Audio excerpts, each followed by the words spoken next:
Panapa pakanga pakavakwa zvakanaka panapa. Ini munhu ngaigara panapa anga akangwara.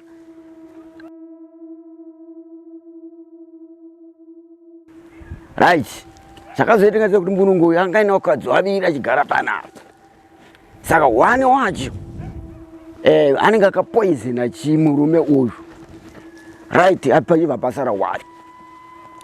Saka nyaya yakazoitika manje. Nekufamba kwenguva manje pakazotanga murume akazotanga manje kugumuka chipoko manje.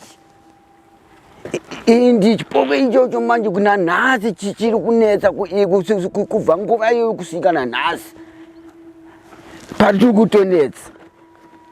Inzvimbo yakanga yakanaka, dzimba dzese dzisati dzavakwa dzese. It was a good place. Panga pakanaka panapa.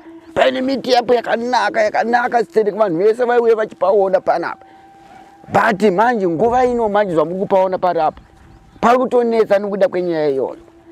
Munhu uyu zvakazofa akazotanga kumuka chipoko.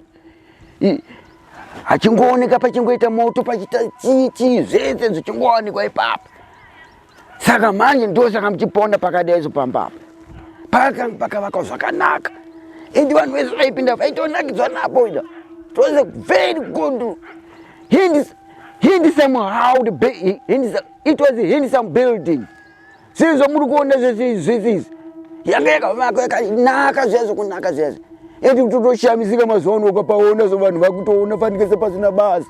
But it was a good handsome house this one. Semunhu akakurira muno akagara muno kwese kwamuri kuona kwese uku dzese dzimba dzamuri kuona dzese idzi ranga riri ground rese paya pasina chinhu pese apa kunosvika kukarina uko ndekwatingataura kuti kwakanga kuine dzimba ma1 nokunosvika kupurazi reko kwaunyani uko kwaekitira vana safiriwe madzikatire uko kwaitotaridza kuti kwakanga kuine varungu vakawanda vakanga vachirimochi vana witi. Asi wepanapa manje uyu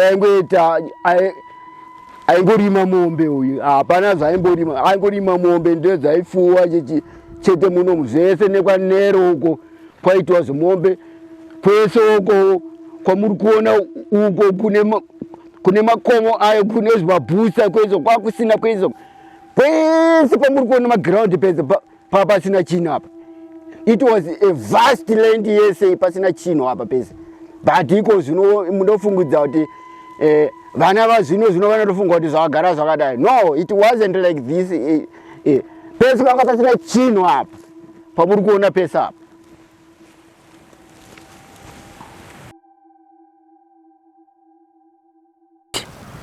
After liberation struggle nguva yehondo uyu murungu akatombotiza akaenda kuAustralia. Right, pakazoti hondo uyu yaita stable achibva adzoka achibva asvika achibva afa.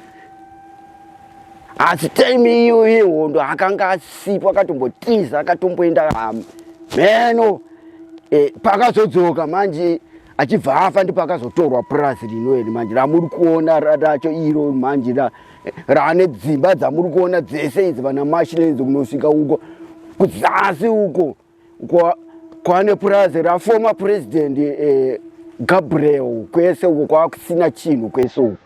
Saka zvese zvamuri kuona izvezvi it is after war zvese zvamuri kuona izvi.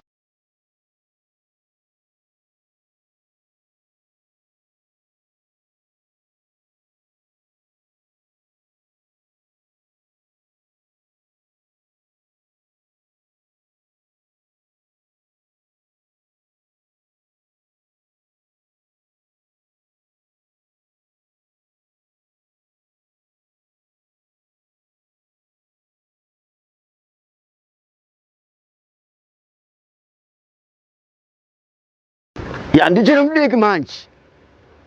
Ndakadzidza pa Clifford apo. Right, ndakata grade 1 7. Right, ndapedza grade 7 yangu tava vataita kwakutama uko. Uko vataita O level yangu. Mandakaita O level yangu right ndobva ndadzoka muno manje. Ndakatanga kugara kwa pa president pa Nero apo. Ndopa ndakazo tanga kushanda ndiripo. Uyu murungu anga achiriwo pana achigarawo pana asati ashaika zvese nemwakadzi wake vari pa2. As time goes on ndopa akazotanga nyaya yese anenge achitaura yese. Asi ndakakurira muno kubva ndiri mwana mudiki. Vabereki vangu vaishandawo futi kuClifford huko. Asi vaita basa rekuredza hove manje, vaibata hove mudhamu iri ramunoona iri.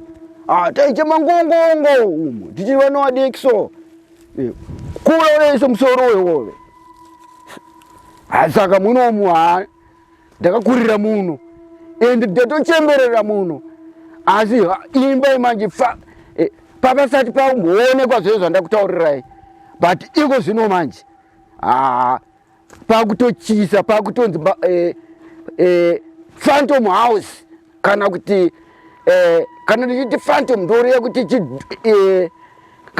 kana kuti zvidhoma kana kuti ghost. Ya semudhara wangu akambosenza pana pari garden. Panapa ndaimbouyawo pano ndichimboonawo kuti mudhara wangu akushandawo sei. Anoziya kana panoshandawo mudhara wangu wakona kusvika ndaingosvikawo zvangu. Kana ndichiri kajunior. Panapa ndo pataipinda napo kakari kaveranda like. Kaimboti kana ari makusena acharisa mombe dzake aimbouyawo mbogarawo panapa semudhara achiongorora kuti how far my cows and so forth. Kana adaro opinda zvake muno. Ya pana atende patapinda napo. Ya panapa manje yanga iri chimini ya mudhara manje. Ndo ya yesi iri kukwira pamusoro yemanje maisoterwa tunhu take tunonaka chichi tunobikwa tiya. Right. Pobva tapinda muno manje. Ya inoi manje ndiyo yanga iri veranda hombe. Panapa it was a very big veranda. Rino iri right kana mota dzake dzaigona kuuya dzichipaka. Right. Panapa ndembaipaka mota dzamudhara. Kana abva zvake unotenderera zvake mupurazi rake manje. Paka maRand Rover zake panapa chichi zvese and so forth panapa. Right.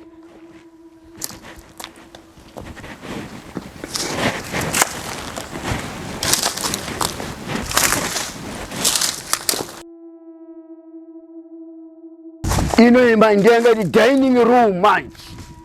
Ya ndi meza ngani machairs angakagarwa muno manje. Ndoma vaigara manje muno manje.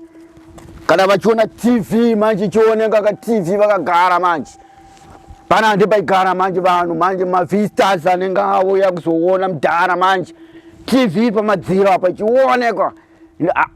But to my surprise, it's now a Phantom House. Hey, come on. Mainakidza muno uchiti wakasvika so isitati vano ipo tichinovafana manje sataiziva kuti what is a TV. Tupa takatanga kuionerawo muno takagara mumasofa so mudhara wangu ari apa. One day manje iwe rakandidzevena zvamudoro ndiri kubva zvangu mumapurazi ekudzasi uku manje.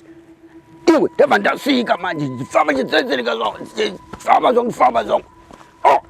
Iwe udaisu no zvimotoni ndakati kuchii ichi pandakasimudza soro ndibva ndaona zimunhu rakureba kudai ndandati chechi pandakazimuka daiso ndibva ndaona panze bva ndamuona ndakati chiwe pana manje chiri kutonitera mdakacha yawa